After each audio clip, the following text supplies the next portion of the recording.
ह्रस्वः अकारः। ह्रस्व अकारे परे, अति नाम ह्रस्व अकारे परे। पदान्तात् एङ् वर्णात् परत्र यदि ह्रस्वः अकारः अस्ति चेत् किं भवति? अनुवृत्तिः आगच्छति, पूर्वः इति अनुवृत्तिः आगच्छति। कस्मात् सूत्रात्?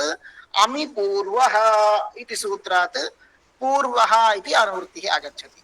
एवं इदं सूत्रम् एकः पूर्वपरयोः इति अधिकारे अस्ति। अतः यः आदेशतया प्रवर्तते सः पूर्वपरयोः स्थाने एक एव आदेशत्वेन प्रवर्तते इत्यर्थः। तर्हि सूत्रस्य अर्थः कः? पदान्तात् एङ्गः, पदान्ते यः एङ् वर्णः अस्ति तस्मात् परत्र यः यदि ह्रस्वः अकारः अस्ति चेत् अतिपरे नाम ह्रस्व अकारे परे पूर्वपरयोः स्थाने पूर्वरूपम् एकादेशः भवति इति सूत्रस्य अर्थः। अगर किसी भी पद, पद मतलब सुबंतम या तिङंतम, वो सुबंतम तिङंतम के जो पद होते हैं, सुबंतम या तिङंतम जो पद होते हैं, उसी पद के अंत में अगर एंग वर्ण है तो एकार और ओकार, तो और उसी एंग वर्ण के बाद अगर ह्रस्व आकार है तो तब उन एंग वर्ण और ह्रस्व आकार इन दोनों वर्णों के स्थान पर पूर्व रूप आदेश के तौर पर आएगा। नमस्कार। नमस्ते नमस्ते। पूर्व रूप मतलब पहले जो वर्ण है वही एक वर्ण दोनों वर्णों के स्थान पर आदेश के तौर पर आएगा।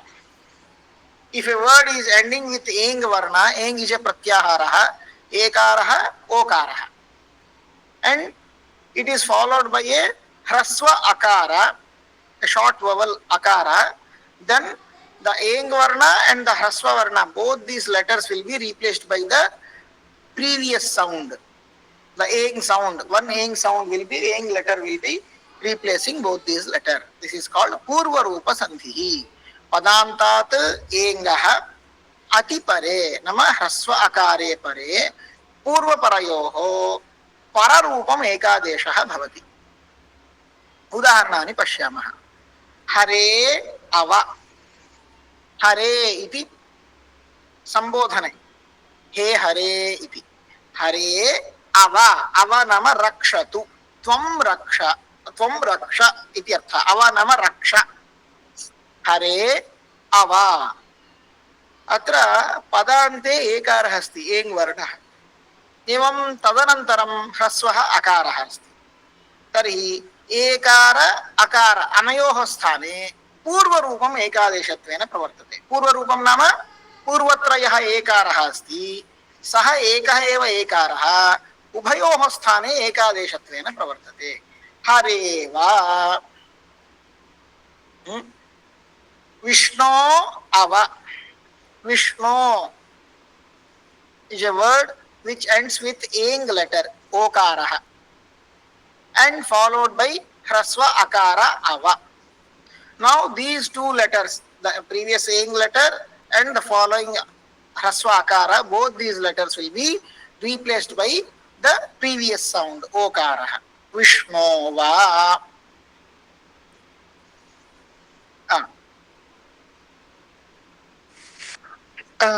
Then it should be only Hareva, right? Why do we have the Avagraha symbol there? Avagraha symbol.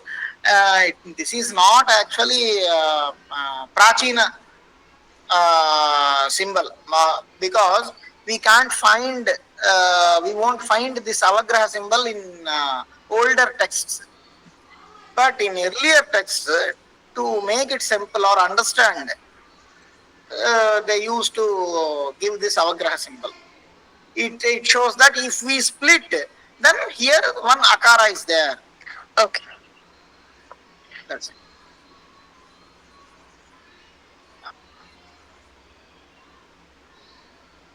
तदनन्तरं सर्वत्र विभाषा गोः इति एकं सूत्रं। सर्वत्र विभाषा गोः। अस्मिन् सूत्रे कति पदानि सन्ति? सर्वत्र एवं विभाषा इति एकं पदम्, एवं गोः इति पदम्। गोः नाम गोशब्दस्य इत्यर्थः। अस्तु, सर्वत्र नाम कः अर्थः? सर्वत्र नाम Everywhere. अमेरिका मध्ये, भारतदेशे सर्वत्र वा? नो चेत् तिरुपतौ, चेन्नै मध्ये एवम् अर्थः वा? न।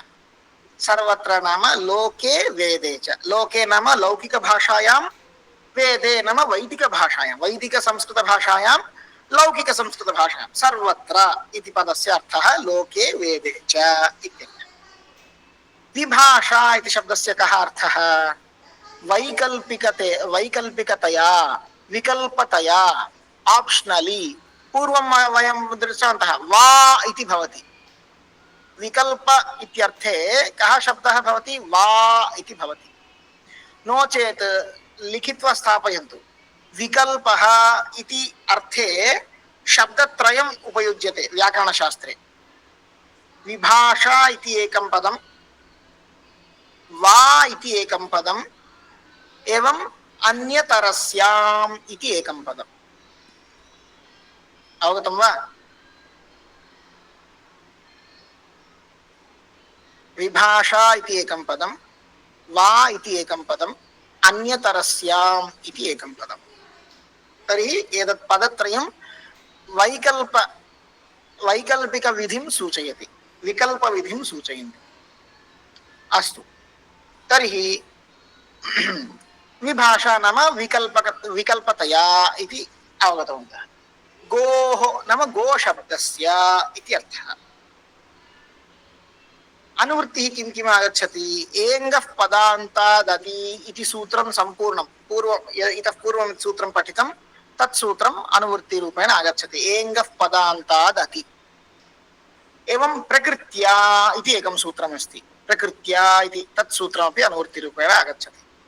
अयम् अधिकारः संहितायाम् इति अधिकारः। वस्तुतः सन्धिः सर्वोऽपि संहितायामेव भवति। वयं पूर्वं पठितवन्तः खलु। संहिता नाम का? श्लोकं स्मरन्ति वा? संहितैकपदे नित्या, नित्या धातूपसर्गयोः, नित्या समासे वाक्ये तु सा विवक्षामपेक्षते इति श्लोकः। तर्हि संहिता अस्ति चेदेव एते सर्वेपि सन्धयः प्रवर्तन्ते। अतः सर्वमपि संहिता इति अधिकारे भवति। संहिता इति अधिकारे इदं सूत्रम् अपि पठितमस्ति। तर्हि लोके वेदे च एङ्गः पदान्तादति इति अस्ति खलु, तत् सूत्रम् अत्र सङ्गच्छते। तर्हि एङन्तस्य गोशब्दस्य, यः गोशब्दः एङन्तः अस्ति, एङन्तः नाम ओकारान्तः। गोशब्दः सामान्यतः ओकारान्तः भवति, ओकारः एङ्गेव खलु। अतः एङन्तस्य गोशब्दः नाम यः गोशब्दः ओकारान्तः अस्ति, पदान्ते ओकारान्ततया अस्ति, तस्मात् अति परे, ह्रस्व आकारे परे अति इति आगच्छति खलु। एङ्गः पदान्तादति इति। अति ह्रस्व आकारे परे प्रकृत्या, प्रकृतिः नाम स्वभावः इत्यर्थः। प्रकृतिः, तस्य प्रकृतिः नाम तस्य स्वभावः इति। नाम प्रकृत्या इति तृतीया विभक्ति एकवचनं। न स्वभावेन, यथा अस्ति तथैव भवति। प्रकृत्या भवति नाम यथा अस्ति तथैव भवति, कोऽपि परिणामः न भवति इत्यर्थः। तर्हि गोशब्दे विकल्पतया, विभाषया नाम विकल्पतया, वैकल्पिकरूपेण यथा अस्ति तथैव भवति। नाम यदि विकल्पः नास्ति चेत्, विकल्प अभावपक्षे किं भवति? एङ्गः पदान्तादति। पूर्वसूत्रं, गोशब्दः पदान्ते अस्ति, तस्मात् ह्रस्वाकारः अस्ति, अतः पूर्वरूपं भवति। अवगतं वा? अधुना उदाहरणं पश्यामः। गो अग्रम्। अधुना पश्यन्तु, गो इति पदान्तं, वस्तुतः अत्र समासः गोः अग्रं। गोः यत् अग्रभागः, गो का जो अग्रभाग है वो, गोः अग्रम, गो अग्रम। अधुना पदान्ते ओकारः अस्ति, गो शब्दः, एङन्तः गो शब्दः। अनन्तरम् अग्रम इति शब्दे ह्रस्व आकारः परत्र अस्ति। तर्हि सर्वत्र विभाषा गोः इति गो शब्दस्य एव उक्तम् इति कृत्वा अत्र यथा अस्ति तथैव भवति, गो अग्रम् इत्येव भवति। अयं विधिः विकल्पविधिः, अतः प्रवर्तते। यदि न प्रवर्तते चेत् किं भवति इति चेत् एङ्गः पदान्तादति इति सूत्रं प्रवर्तते पूर्वरूपं। तर्हि गोग्रम् इति रूपद्वयं भवति। अवगतं वा? सर्वत्र विभाषा गोः। सर्वत्र, there are three words in this sutra. Sarvatra vibhasha goho. Vibhasha means it's an optional. Sarvatra, sarvatra represents this vidhi will be applied in Veda and as well as Laukika Sanskritam also. Laukika Sanskritam means which we use in our day-to-day life. And Vaidika Sanskritam means the Vedas which are in Sanskritam, that language is called Vaidika Sanskritam. Sarvatra vibhasha goho. Go shabdasya. The go shabda. Which kind of go shabda? Here anurti is engah padanta dati. Engantasya go shabdasya. Padante yaha engantah bhavati go shabdah. The go shabda which has the eng letter at its end. It means okara at its end. That kind of go shabda, when it is followed by hraswa akara, that will be remain as it is without any changes, optionally, in Laukika Sanskritam and Vaidika Sanskritam. So go agram, it will be optionally same as it is. Go agram. Though it is optional, when this Prakriti Bhava won't come, then the earlier vidhi, Purva Rupa vidhi will come. Go agram, go gram. Okara and akara both will be replaced by the previous sound. Go gram.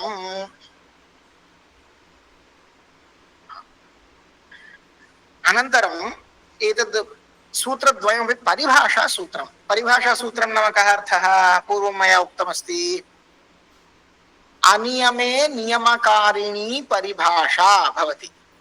यत्र विधिसूत्रस्य प्रवृत्ति वेलायां सन्देहः भवति चेत् तं सन्देहं दूरीकरोति, निवर्तयति.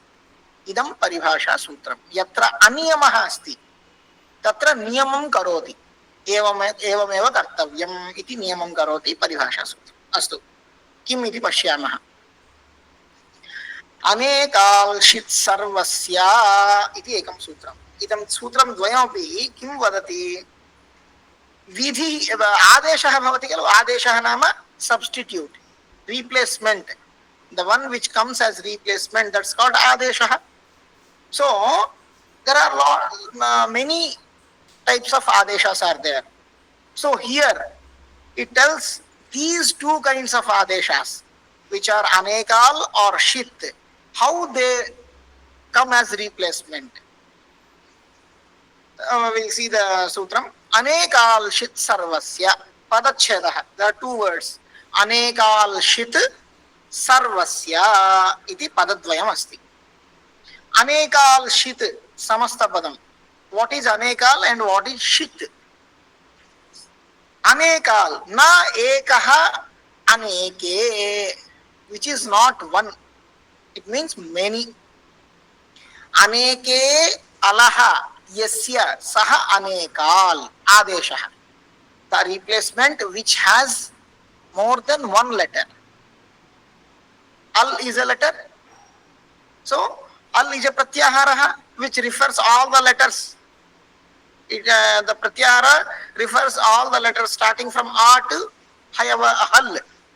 So all the letters. So a letter is represented by al. Aneke alaha yasya saha anekal. A replacement which has so many more than one letter. That's called anekal. So a adesha which has more than one letter, that's called anekal.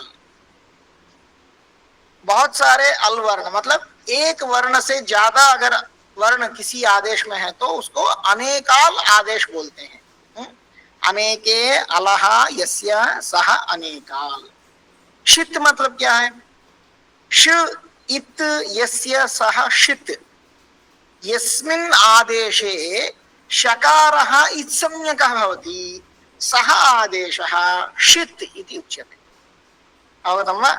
तर्हि यः आदेशः अनेकाल् भवति, no चेत् शित् आदेशः भवति, सः आदेशः कथं प्रवर्तते? सर्वस्य स्थाने प्रवर्तते। नाम यस्य आदेशः भवति इति उच्यते सूत्रे, षष्ठ्या निर्दिष्टं भवति, तस्य संपूर्णस्य स्थाने आदेशत्वेन प्रवर्तते। अवगतं वा? संपूर्णं तम् अपनीय, नाम तत् षष्ठी विभक्ति पदं संपूर्णम् अपनीय तस्य स्थाने प्रवर्तते। पूर्वम् अलोन्त्यस्य इति एकं सूत्रं दृष्टं। नाम षष्ठी विभक्तिः यत्र अस्ति तस्य पदस्य अन्तिम अल्वर्णस्य स्थाने आदेशः भवति इति दृष्टं। परन्तु इदं सूत्रं तस्य अपवादभूतं सूत्रम्।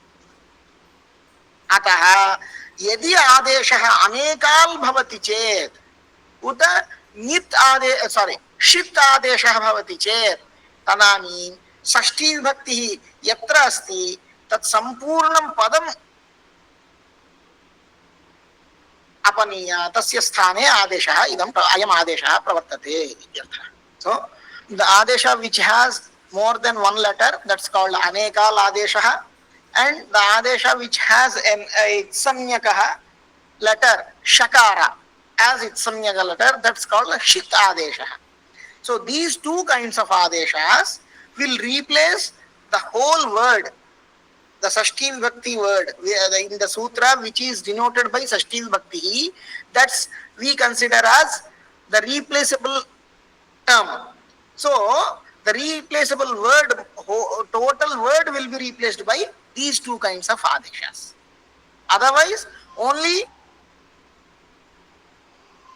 the last letter will be replaced by any adesha. That's the general rule. But if the adesha replacement phrase has more than one letter or has the shakara as its samyaka letter, then these two kinds of adeshas will replace the whole word. सूत्रार्थः यः आदेशः अनेकाल् भवति उत शित् भवति, शकार इत्सम्यक आदेशः भवति, सः आदेशः षष्ठी निर्दिष्टं पदं यदस्ति तस्य संपूर्णस्य पदस्य स्थाने आदेशत्वेन प्रवर्तते इत्यर्थः। अवगतं वा? अनन्तरम् एग्जाम्पल्स् एग्जाम्पल्स् अग्रे पश्यामः अग्रे अस्य सूत्रस्य पुनः अन्यदेकम् अपवादसूत्रमस्ति। किं तत्?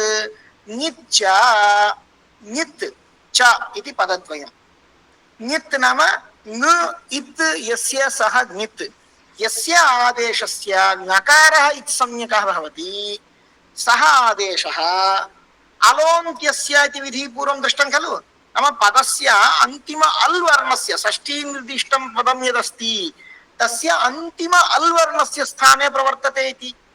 तस्य अपवादभूतं सूत्रम् अनेकाल् शित् सर्वस्य। यदि आदेशः अनेकाल् भवति उत शित् भवति चेत् तदानीम् अन्तिम अल् वर्णस्य स्थाने न भवति, अपि तु सम्पूर्णस्य स्थाने भवति इति अर्थः।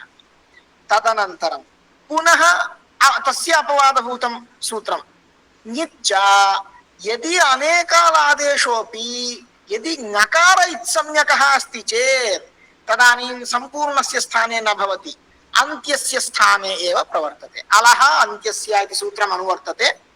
अतः यः आदेशः अनेकाल् चेदपि नित् भवति, नकार इत्संज्ञकः भवति, तदानीं षष्ठी निर्दिष्टं पदं यदस्ति तस्य अन्तिम अल् वर्णस्य स्थाने एव भवति इति सूत्रस्य अर्थः। अधुना कुत्र अस्य उपयोगः पश्यामः, तत् सूत्रं पश्यामः। वस्तुतः अनेकाल आदेशः कुत्र प्रवर्तते?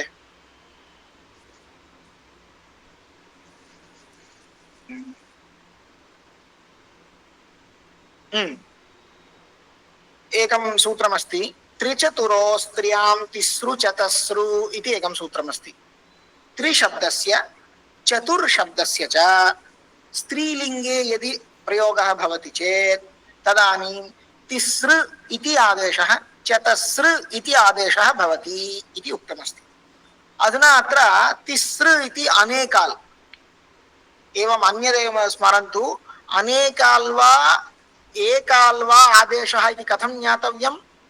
तत्र एकेपि इत्संज्ञकवर्णाः सन्ति चेत् तेषां निष्कासनं कृत्वा अपनीय तदनन्तरं द्रष्टव्यम् अयम् अनेकाल् वा एकाल् वा। एकः वर्णः चेत् एकाल्, अनेके वर्णाः सन्ति, एकात् अधिकवर्णाः सन्ति चेत् तदानीम् अनेकाल् इति।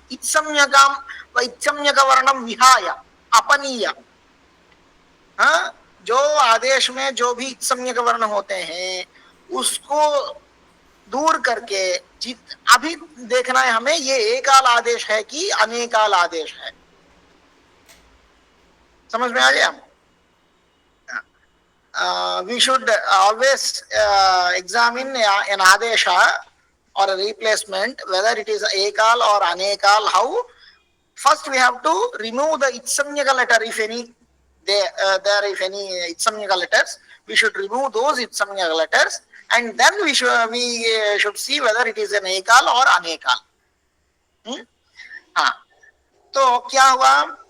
त्रिचतुरो स्त्रियां तिस्रु चतस्रु इति सूत्रम्। त्रिशब्दस्य तिस्रु आदेशः, चतुर्शब्दस्य चतस्रु आदेशः स्त्रीलिंगे भवति। यहाँ कोई इत्संज्ञा नहीं है, इत्संज्ञा वर्ण नहीं है, तिस्रु आदेश है, चतस्रु आदेश है। तो ये अनेकाल है कि एकाल है? दोनों आदेश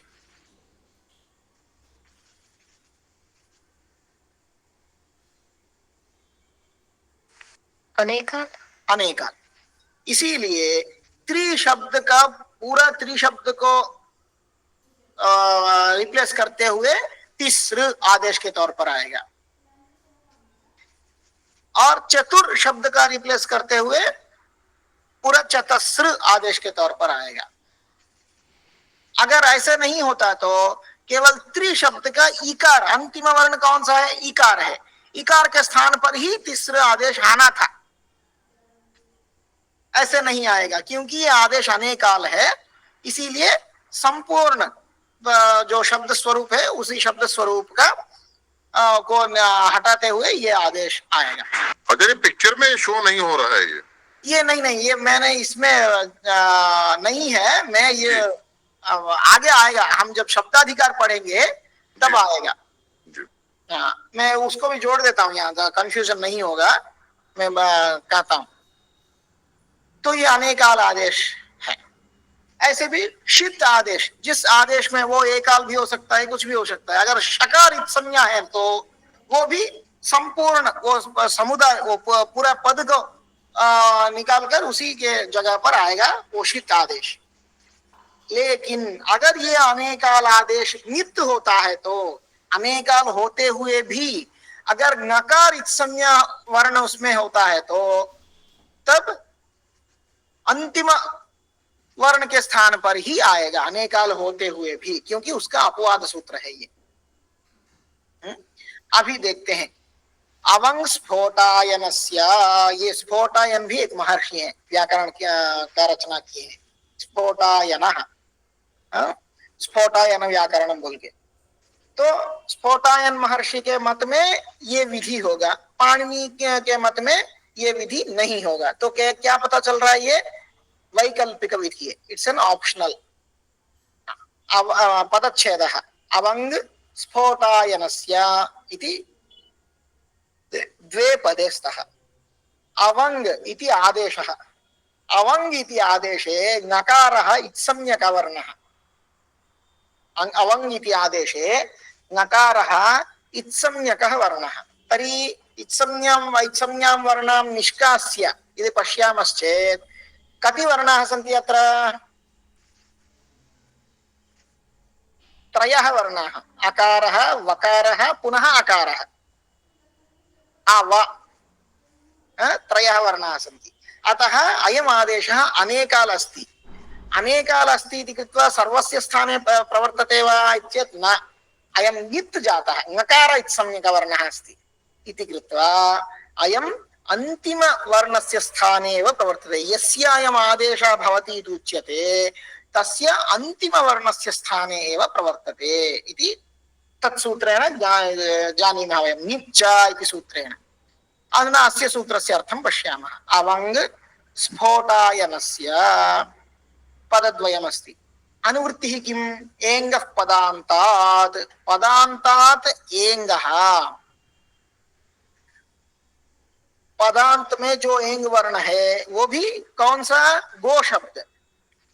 गो शब्द जो है वो गो शब्द जो पदांत में एंगंत गो शब्द है, उसी गो शब्द का अची परे इको यणची जो सूत्र है उसी सूत्र से अची बोल के पद भी अनुवृत्ति में आती है।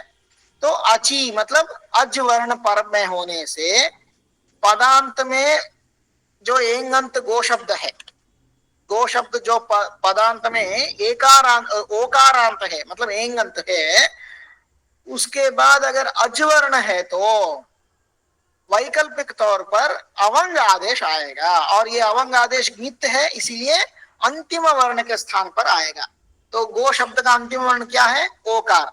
ओकार के स्थान पर अव आदेश आएगा। देखिए उदाहरण के तौर पर गो अग्रम,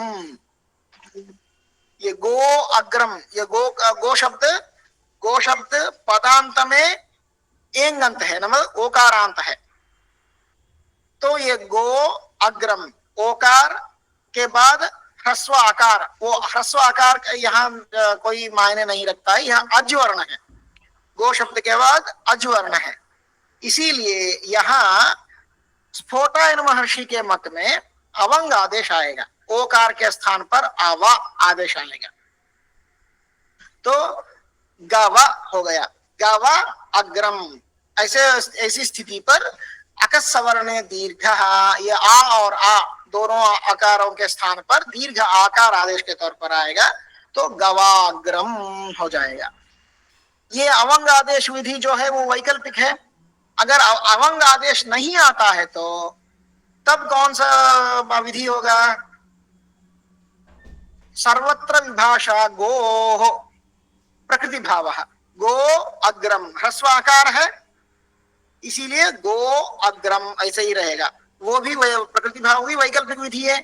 अगर वो भी नहीं आया तो तब क्या आएगा?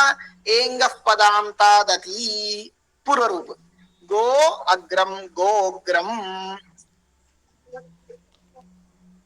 तीन रूप हो सकते हैं यहाँ, गो अग्रम, गवाग्रम, गो अग्रम, गोग्रम, ये तीन रूप हो सकते हैं।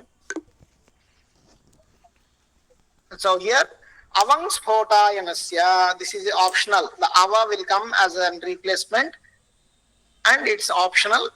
Padachadaha avang sphotayanasya, the replacement is here avang, where the nakara is considered as itsamnya.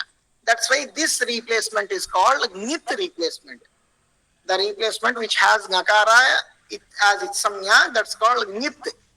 ङ it yasya saha ङित्.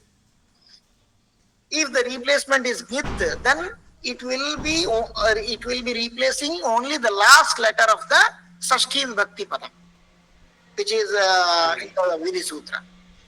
So here the Go Shabda, which has eng letter at its end, and it is a Padam. If that kind of Go Shabda is followed by any Ajvarna, then the Okara will be replaced by avang, means ava. Ava will replace the okara and it's optional. So here go agram. So agram is here akara is ach. So okara, the previous okara will be replaced by ava. So gava agram, and after that savarna dirgha sandhi, akas savarne dirgha, gava agram, gavagram. This is an optional rupam.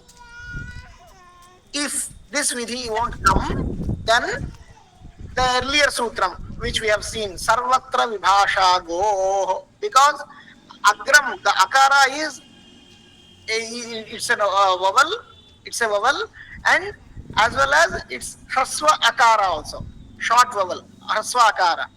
So if the go shabda is engantaha and padante, its word ending, then if it is followed by hraswa akara, then the prakriti bhava will happen optionally. That's also optional. So it will remain as it is. Go agram. That's also optional.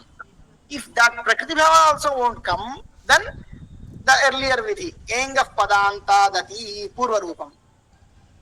Because go is a engantam padam, okarantam padam, and it's followed by hraswa akara. That's why this vidhi is mandatory. So purva rupam will come. Go gram. Okara and hraswa akara both will be replaced by the earlier rupam okara. Go gram. Avang sphotayanasya tadanantara. एतावत् पर्यन्तम् अत्र भवतु अद्य अत्सन्धिः समाप्तः प्रकृतिभावसन्धिं वयम् अग्रिम पाठे पठामः कस्यापि सन्देहः सन्ति पृच्छन्तु सर्वे वीडियो ऑन कर्तुं शक्नुवन्ति सर्वे वीडियो ऑन कीजिए जी सर जी सर वो आप अभी वीडियो सब देख सकते हैं अवश्य अवश्य आचार्य देखते रहिए आप बार बार अगर उसको साधन करेंगे तो ये हो जाएगा जी कौशल जी हैं कि नहीं वो शायद लॉगिन करके चले गए हाँ है ना जी जी जी जी आज हम अपसंधि में जो परिवर्तन होने वाला संधि जो है मतलब दोनों के मेलन में जो भी परिवर्तन होने वाले संधि हैं उसके बारे में हम पढ़ लिए हैं इसके बाद जो संधि पढ़ेंगे वो प्रकृति भाव संधि है वो भी अत्संधि का ही भाग है मतलब दोनों अज्वरणों के बीच में परिवर्तन होने का स्थिति होते हुए भी परिवर्तन ना होने वाला संधि वो प्रकृति भाव है वो हम अगले हफ्ते देखेंगे और किसी के कुछ संदेह है तो